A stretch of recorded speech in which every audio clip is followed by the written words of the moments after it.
Hello everyone, welcome to the HardReset channel, and today I'm going to show you how to enable the self-timer during bracket option on the Sony Alpha 6400 camera.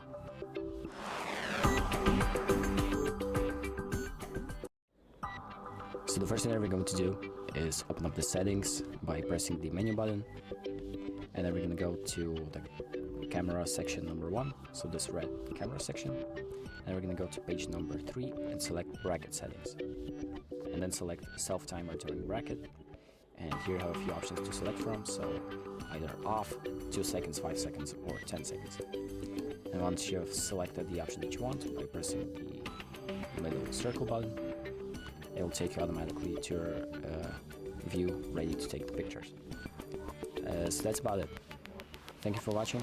I hope this video helps, and make sure to like and subscribe.